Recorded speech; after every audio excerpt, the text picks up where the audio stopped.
Good morning to you and welcome back. Breaking overnight, an Obama-appointed judge blocking the Trump administration from refusing asylum to illegal immigrants.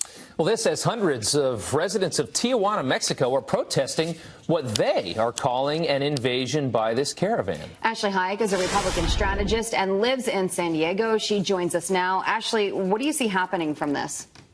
Good morning. Well, illegal immigrants are basically exploiting a vulnerability in our system right now by trying to claim asylum. What the president is doing is saying that if you want to claim asylum, you need to go to a port of entry. The judge who barred this is a San Francisco judge appointed by Obama, which basically shows how important the judicial appointments are by the president. The Constitution does not grant to a single judge the power to veto executive action. And so I can see this going all the way to the Supreme Court.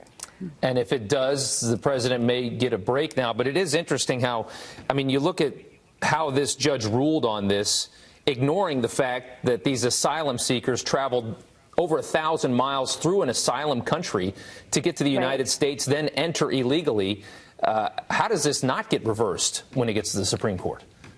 Right. It absolutely will be reversed. And it was over 2,000 miles, as there are over 500 criminals that have been documented within the caravan. You know, I live in San Diego. I have 4 children in San Diego. This should be a wake-up call for our country. If you think that they're going to come into this country, people in Mexico are protesting right now. They're fearful. There's people who are using drugs. There are people who are urinating outside of schools. The thought of this coming into California is also alarming, because California doesn't have the infrastructure to take in these immigrants. California has the highest poverty in the country.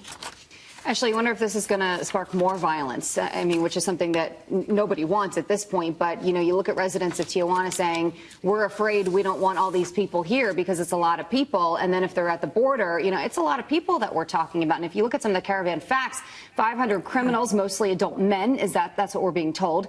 And then 6,000 at least at the San Ysidro point there. And so, I don't know, it's just a lot of people. And where do they go then? Well, absolutely. And there's people in Mexico are saying, you know, they're pushing the women and the kids to the front, that they get the media exposure, so that, you know, Americans have a soft spot. And, you know, it's troubling. Like, as a mom of 4 small children, I can't imagine making that trek. But the fact of the matter is there's a process in place. The process has to be followed. You cannot come into this country illegally.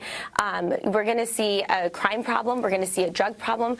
And the president needs to be able to do whatever he can to protect Americans first. And it's interesting how, I mean, you know, if you look at the way this works, you know, the Mexicans never had a problem with this because it always moved through their country and then went to the United States. Now, all of a sudden, the border's blocked, right? And they have these camps set up. So, and you would think that if these people get rejected or they can't come in as easily as they used to be able to, they're probably just going to stay in northern Mexico.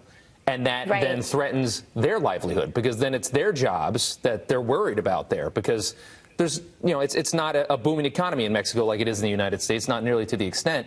And then they start to wonder, well, what am I going to do for work? Is this going to bring wages down? All of this excess, you know, help around all of these extra employees. Right, and take that a step further.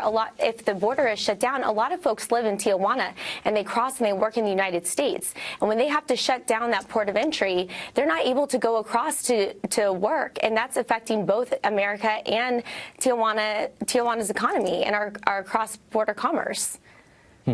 Okay, interesting stuff. Thank you. Thank you very much. Thank you.